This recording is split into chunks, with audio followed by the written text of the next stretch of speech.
to the flag of the United States of America and to the republic for which it stands, one nation, under God, indivisible, with liberty and justice for all.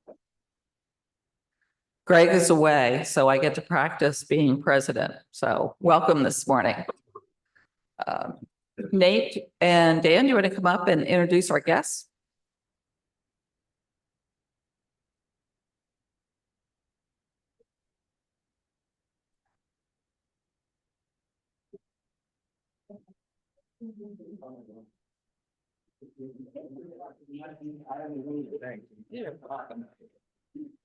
Good morning, everybody.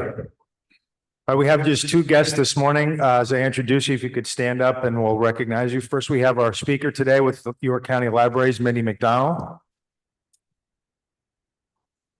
Welcome, Mindy. And her sidekick this morning is Ann Druck, also with the libraries and the passer-arounder of literature. And Ann, you're a member of the Downtown York Rotary? Yes. Mindy, are you? Okay. Those are our guests this morning.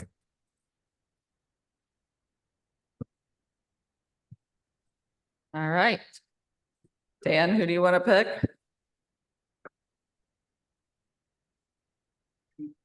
Morning, how are you? Here.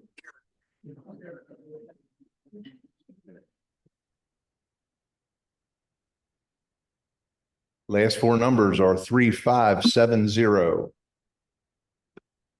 We have a winner.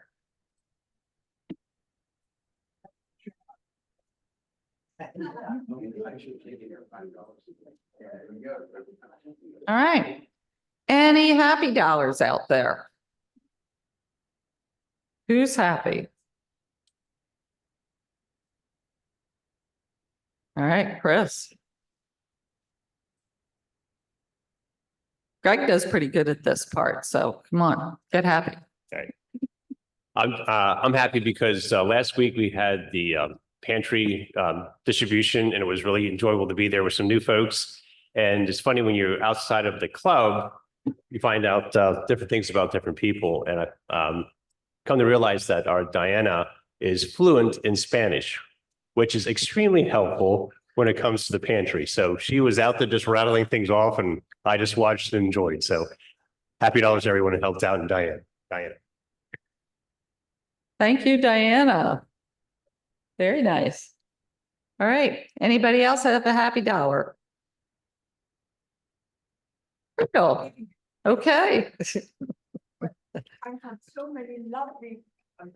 Now here, I can come to you. Thank you. I had so many lovely responses to last week's presentation. Thank you for that. I'm very happy. Thank you. I love this club.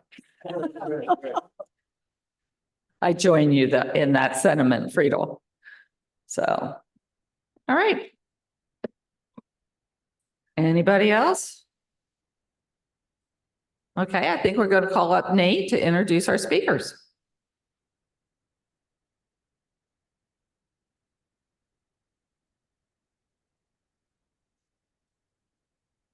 Really? Okay. Joining us today is York County Libraries Director of Youth Services, Mindy McDonald. She leads the countywide delivery of library services and programs for children, teens, and families. This includes popular programs such as Summer Quest, 1000 Books Before Kindergarten, Story Times, and several teen initiatives. Service delivery spans the county from Edders to Shrewsbury and Hanover to Helena. Prior to her appointment as York County at York County Libraries, Mindy served as the Children's Services Supervisor for Frederick County Public Libraries at Thurmont Regional Library and Emmitsburg Branch Library. She holds a BA in History from St. Mary's College of Maryland, a Master of Arts in Teaching from Towson University, and a Master of Library Science degree from the University of Maryland. Please join me now in welcoming Mindy McDonald, who will share how her team assures that York County's children and teens have plentiful opportunities to learn, grow, and succeed.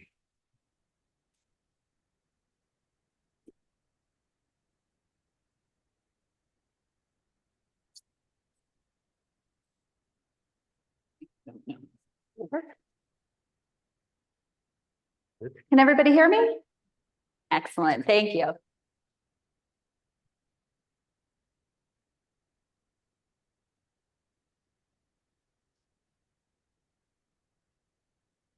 As Nate just said, my name is Mindy McDonald. I'm the Director of Youth Services for York County Libraries. And I just want to thank you all for inviting me to speak here today. You are probably not surprised to hear that libraries, and particularly library youth services, are a passion of mine. And I relish any opportunity I have to tell you about the great things that our children's services staff are doing around the county. And when I was thinking about this, one of the things that really struck me is something that I've noticed doing this work. And that's the impact that growing up in and around the library has on our children and families. And it lasts well beyond their 18th birthday. As adults, they even can enjoy the different resources and the sense of belonging that the library brings them. So I thought I would start my presentation today by giving you just a brief overview of the state of youth services in York County. And I can tell you the state is very strong. We have, and I actually want to take a step back for a second just to let you know that anytime I give you numbers from 2024, they are about a week old. And in the library, we are a dynamic place. So these numbers are actually probably a little bit higher at this point in time.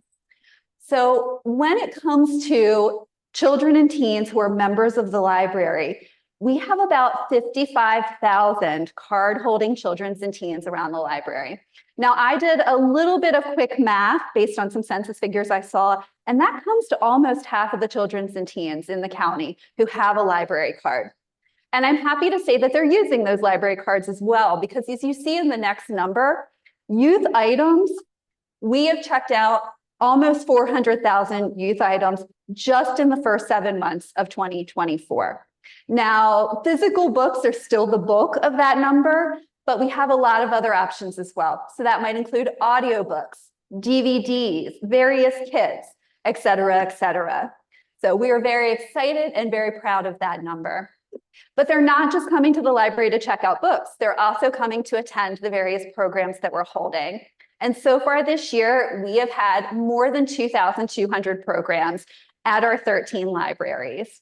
And of those programs, we've had attendance levels about 55,000 again. So you can see again why we feel like the state is strong and we're proud of what's going on in the system. Now, I find that when I talk to people about the library, there are two programs in particular that they're very familiar with. So I thought that would be a great place to start. The first is actually going on right now, and that is our Summer Quest summer reading program. Now, summer reading is ubiquitous in public libraries across the country. Basically, what happened is that teachers and families started to notice that over the summer months, children were experiencing a certain amount of learning loss. And we call it the summer slide. You may have heard that term before. Well, what we also found out was that one way to mitigate that and perhaps even eliminate it altogether is to read over the course of the summer. So that's where summer reading challenges came in. While Summer Quest is our most recent iteration, York County Libraries has had some type of summer reading challenge for at least 4 decades. So we've been doing this for a long time. And in addition to having that statistical information about the summer slide, we also know from people's practical experience that this is something that's going on and that reading is helping. In fact, in 2019, Scholastic, who does a biennial, they call it a Kids and Families Reading Report. In 2019, they actually asked children about this. And almost 80% of the children surveyed said that they know that reading over the summer helps them in the next academic year. And when they asked parents the same question, that number shot up to 95%. So not only is it kind of a fun program, we're seeing real world implications for our summer reading program.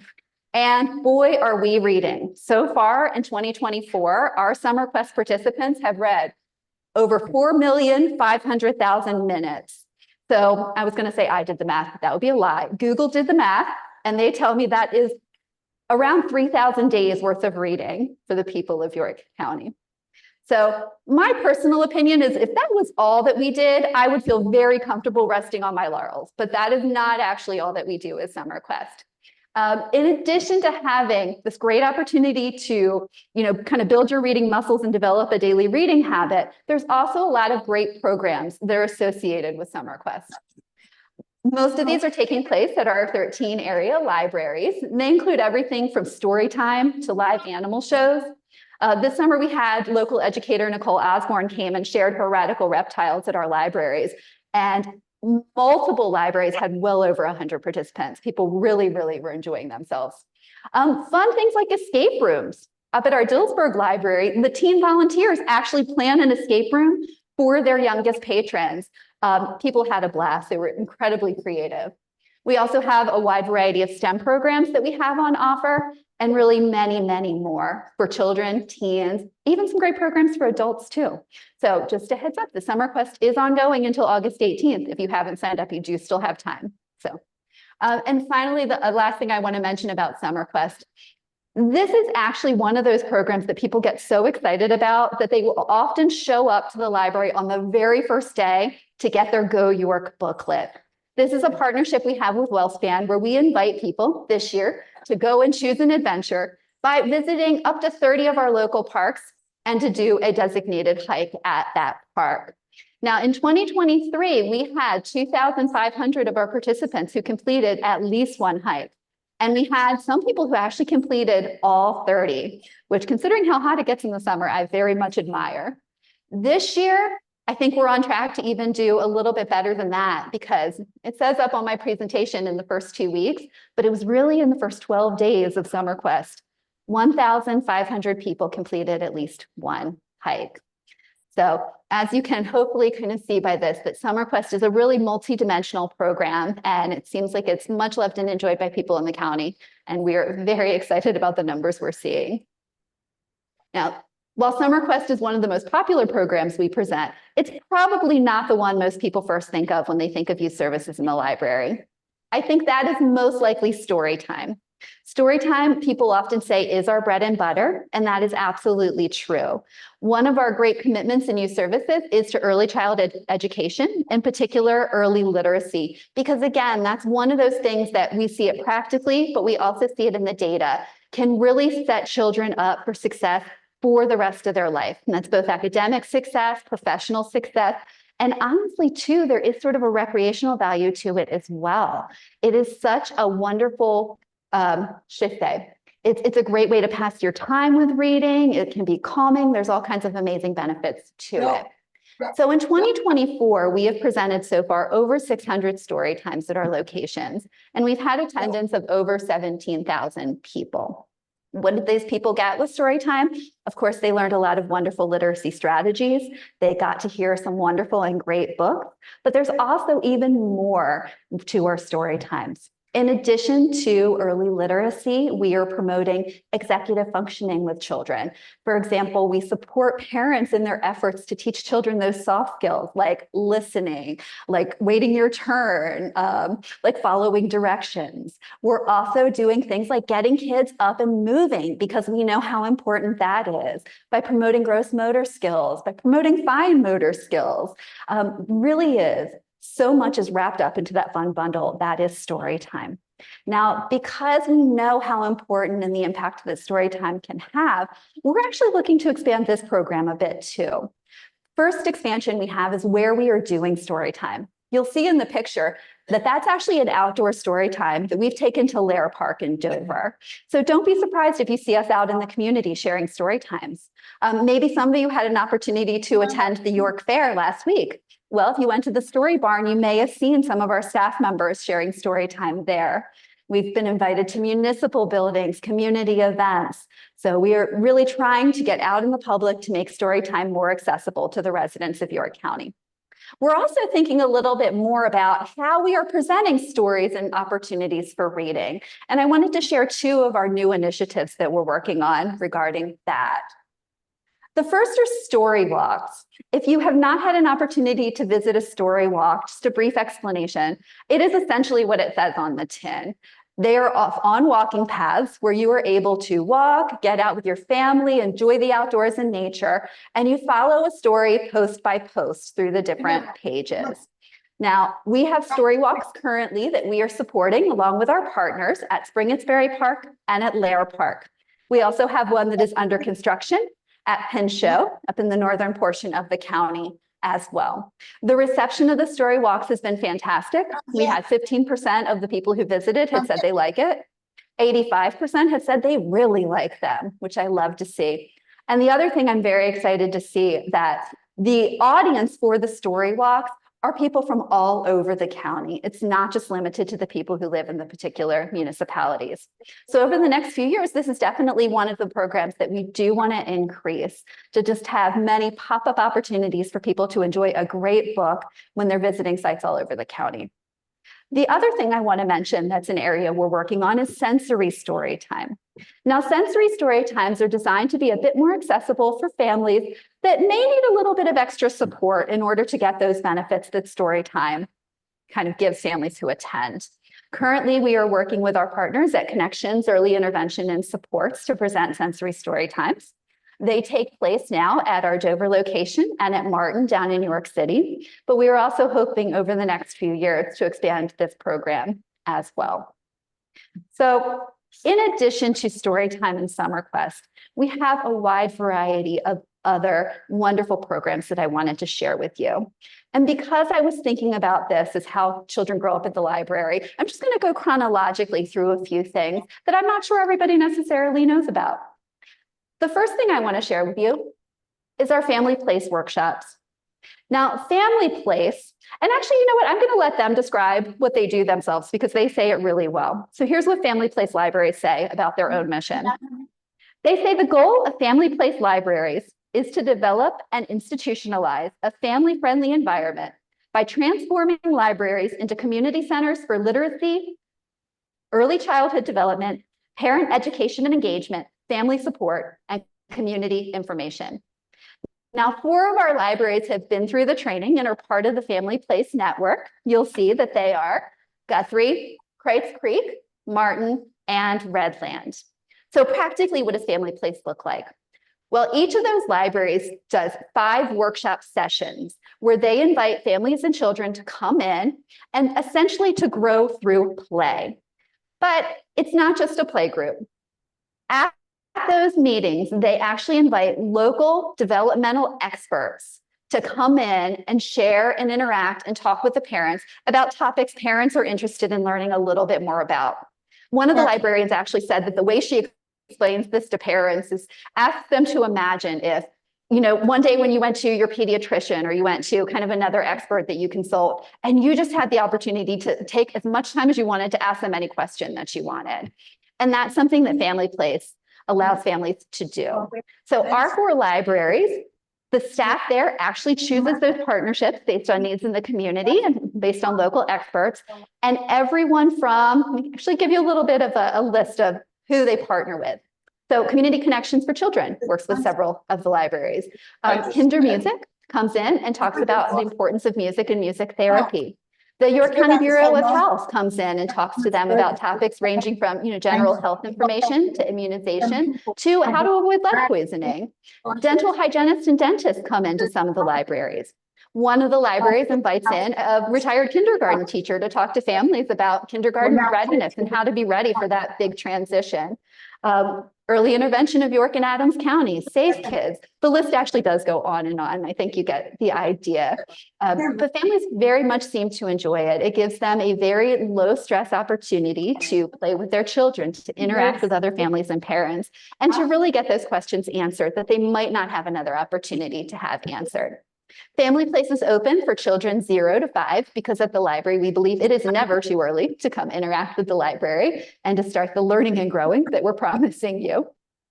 The next program I'm going to mention is also a program that we have for our 0 to 5 crowd, and that is our 1,000 books before kindergarten. Actually, I was going to say periodically, but I frequently have people who ask me about, okay, well, what about books in the library? Because so often we're sharing information about programming. Well, books and reading are still a very strong motivator for library staff and for our members. And one of the things that we know is how important reading is for our small children. Like I said earlier, it really sets them up for success for the rest of their life. So we've discovered that if we can encourage families to read 1,000 books before the children enter kindergarten, that we're giving them that foundation. And if you're curious as to oh, how hard is that to do, if you read one book a day, families can do this in 3 years. And we encourage families, they can start as soon as they want to. They can leave the hospital with the new baby and get their library card and start 1,000 books before kindergarten. I don't think most do that, but they're welcome to. So this year we had, and this is hot off the presses, I have to tell you, this information just came in yesterday. We have had 148 finishers in 2024. That is a 50% increase over 2023. So you can imagine that we're delighted. Over the life of the program, it started in 2018. We've had 667 finishers total. And those, I'm not going to say finishers because this is participants overall, have read well over 1 million books.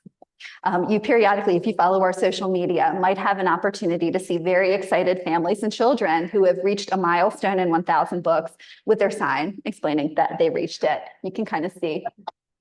That's the setup for the photograph that you see on the screen.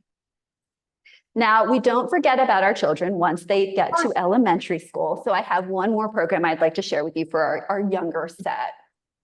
And that is a program that is actually about to start with the start of the school year. And we call it GOAL, which is grade 1 at the library. And it's interesting because we actually have a goal when it comes to this program too. And that's to get a library card into the hand of every first grader in York County. And we do that by partnering with school systems. We partner with the first grade teachers and we try to see if we can get 100% participation in each of the first grades that we work with. So in 2023, we worked with 171 first grade classrooms. That was over 56 schools, and we were able to have 2,643 new library members among our first graders. Over the life of the program, we've had about 45,000 children receive their library card through GOAL. And as a bit of an aside, I have to tell you that earlier this spring, we did a library card drive with the local middle/high school. And we had a lot of the students who came in either to get a new library card or to learn a little bit about Summer Quest. And we actually saw a number of children who still had their GOAL card from first grade when they were in high school. So we were very excited to see that. And of course, just like with all of the other programs that we're doing, we're hoping to increase those numbers this year as well. Now, one of the ways we incentivize participation is by offering raffle prizes to classrooms that have 100% participation. And that's actually what you see in that picture. This is a school that won an author visit by Laura Gale, our featured author.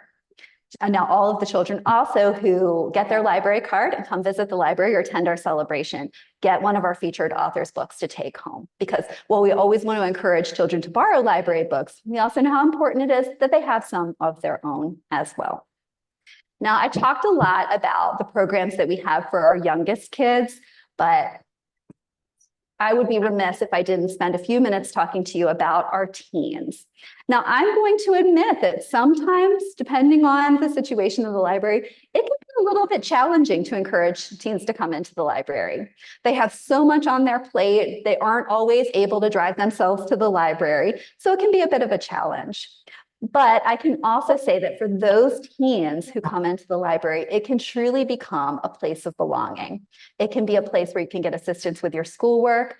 It can be a place where you can make lifelong friends. And we definitely like to encourage that with our teen members. So I just wanted to share with you 3 of, I guess you could say, the signature teen events that we present from York County Libraries. The first is called Part of the Story. Now, Part of the Story, like our other teen events, is teen inspired, I shall say, because Part of the Story is a book-based event that focuses on a community-wide issue that teens have identified that they would like to learn more about. Over the years of Part of the Story, those topics have ranged anywhere from, there was one year very early on in the program where they wanted to learn more about the opioid crisis. Grief has been a topic. This year's teens, for February of 2025's Part of the Story, have actually decided they would like to explore social media. So what will happen when they come is we will have a featured presenter on that topic. They will have a chance to read that person's book and then kind of engage and learn more about it. And then the rest of the program will give them an opportunity to speak with, we call them human libraries, who are local experts who have something important to share about what that topic is. So for social media, it's going to be a very interesting conversation because, there are a myriad of benefits. So they'll get a chance to explore what they see the positives of social media are, but also maybe they'll have a chance to explore a little bit too of how they can negate some of the more complicated situations with social media as well. So that will be in February of 2025. The next one is our newest countywide teen program, and that is cosplay. Now, if you're not familiar with cosplay, it is a part of, they call fandom culture, where teens, and actually adults do cosplay a lot as well, but where teens will have a particular fandom that they're interested in. It might be based on a favorite book, a television show, a movie. And that can manifest in several different ways. Teens may write fan fiction where they take the stories from that favorite piece of media and they expand on it, or maybe change the story so it goes a little bit more in the direction they wanted it to go. Fan art is very popular. Well, cosplay is another aspect of that, where teens and adults will use their artistic skills, their creative and design skills, and their theatrical skills to actually dress up as a particular character and to really learn to embody that character. Now, one of the pictures on there you can see on the bottom is actually from a cosplay workshop that we held at Martin Library earlier this summer. And I have to tell you, the programs have been incredibly popular at Martin this summer. Most of them have been slightly over capacity with a few extra teens wanting to come in. But what I've really loved seeing at the cosplay programs is that teens who did not know each other coming in, they start to talk about their fandom, they start to talk about their character, and they all are fast friends. So this is really just a great example where we're seeing teens are really having an opportunity to find their community, which is wonderful because you don't always have friends at your high school or in your neighborhood who are interested in the same things that you are. So the library can oftentimes bridge that gap. Now, as I said, this is a fairly new program. We started cosplay in 2023. So I do want to mention to keep your eyes open. We do have a cosplay con coming up this December, which is going to be a day-long event. It will culminate in the cosplay sort of fashion show. So you can see what the teens have been doing over the course of these workshops. And I also do know that for people who are interested, one of our presenters is planning to do a program that is sort of Cosplay 101 for parents and adults. So if this is something you're interested in learning a little bit more about, what are my children, my grandchildren, the kids in the neighborhood doing? This might be a great way to become engaged with that because everyone is invited to the con. Yeah.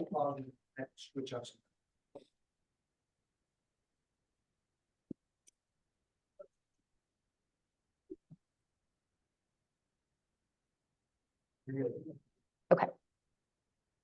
And I'm just going to finish up the programming portion of this presentation by mentioning what may be our largest teen program, and that is our Youth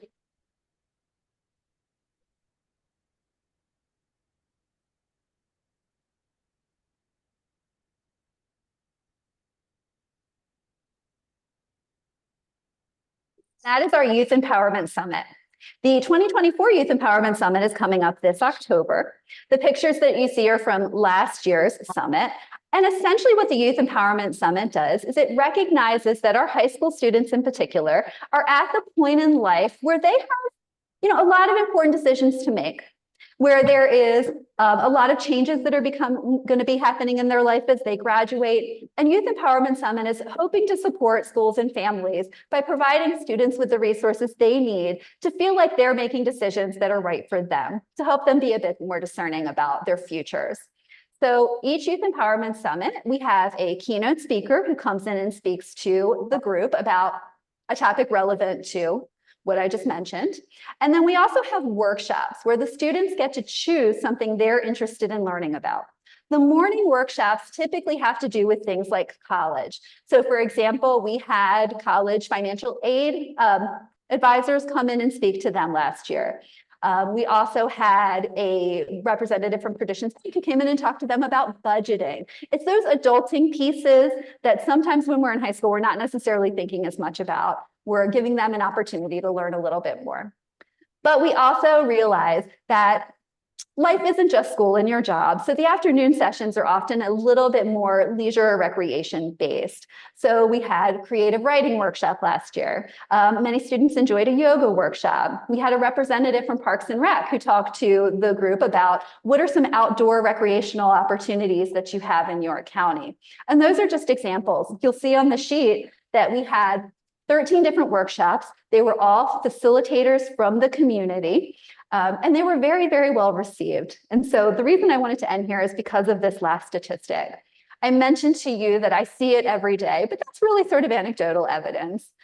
But when we survey the teams from the different programs that we're doing, this is from last year's Youth Empowerment Summit, 98% of the participants let us know that they felt they had learned new things that day.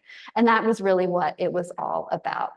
So that is, thank you very much for your patience with a brief overview of some of the programs that we're doing through Central Youth Services for York County Libraries. Now, I'm hoping to answer as many questions as you have, but I did just want to share a little bit of extra information because this is a question I frequently get asked after I'm chatting with people. And that is, well, how can I engage with the library? You know, what should I do next now that I know all this great information?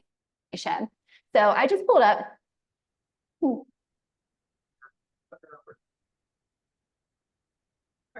Okay, so I just pulled up a couple of suggestions. First and foremost, if you do not have a library card, please go get one. If you do have a library card, encourage all of your friends and family to go get one. With family, you can probably even just go get them one. No, I would talk to them about it first. Come, use our materials, enjoy the library, visit our programs. If you go to a program that you like, or if you see a program that you think people you know would like, please share it on your social media. If you do that, tag us. We would love to see it. So those are the number one ways that people can become engaged and can support the library. I also wanted to mention a couple of other things too, and these links are on the presentation because I think that you'll receive that after the meeting. If you're interested, we are always happy and looking for volunteers. Volunteers are very much valued kind of within our system, and we really couldn't do it without our volunteers. So if you're interested in learning more, please take a minute to visit the site for that information.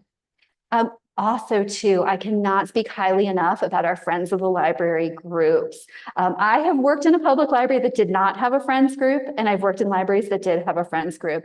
And I can tell you, our friends are worth their weight in gold. I mean, they are really wonderful people who are putting in time to really support the library. And if that sounds like something you're interested in, I would really encourage you to take some time to go explore the site and see if you might want to pursue becoming a friend of the library.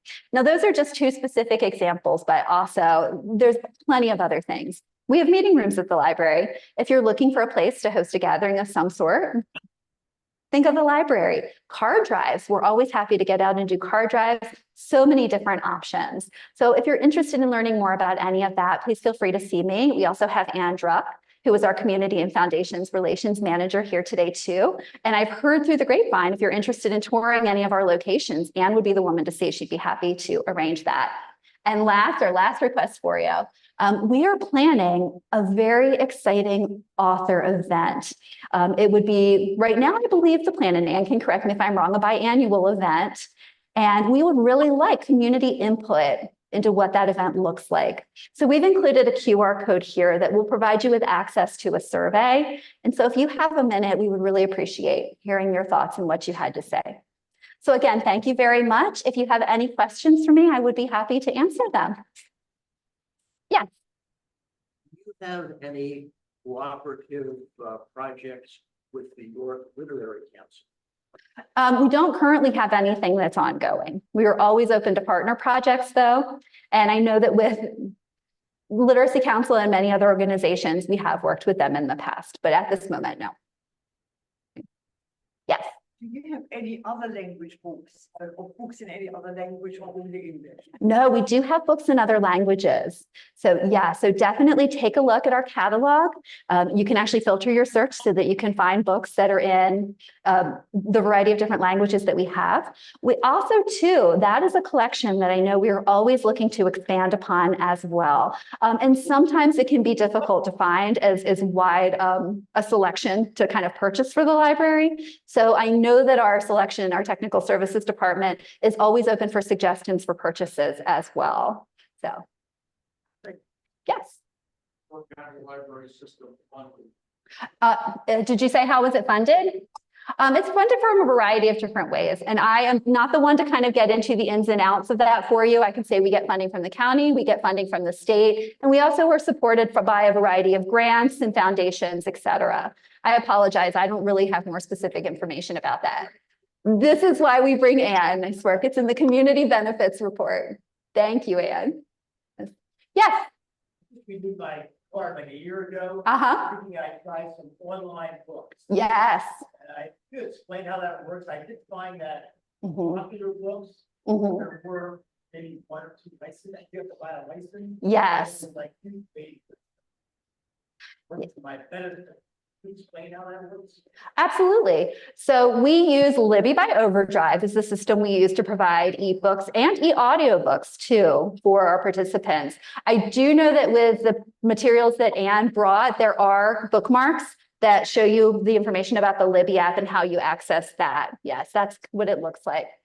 So basically you download the Libby app and you have an opportunity to search the library's catalog of e-resources. And it is true, they are popular. And so for many of the resources, there is a waiting list.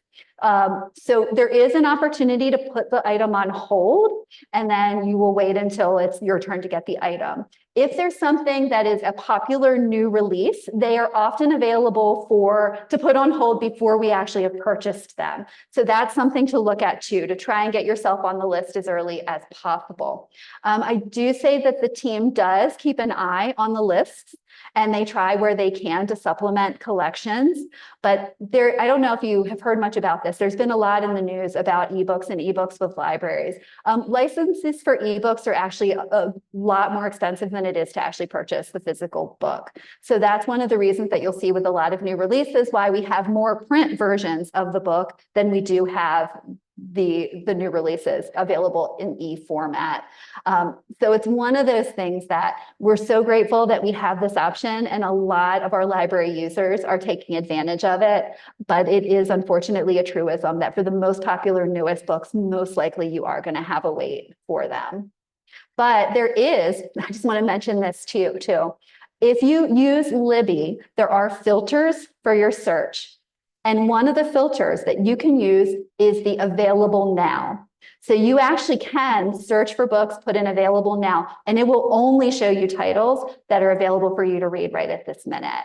If you have any trouble with searching or anything, come talk to our library. You can call the library as well. It's easier showing people things if you're there with your device, but I can tell you as a person who has done this many, many times, we can usually muddle through over the phone as well and help you get your device up and running. But I would highly recommend, because you do sometimes have to be patient for the most popular books, to take advantage of that available now button so that you can find something else amazing to read while you're waiting. No. Sure. Are there any other questions? Well, thank you so much. I appreciate your time today. Thank you.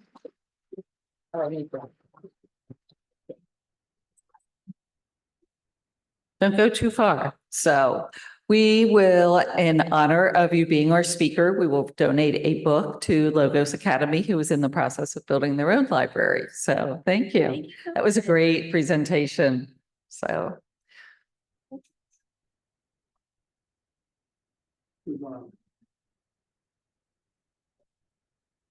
Oh.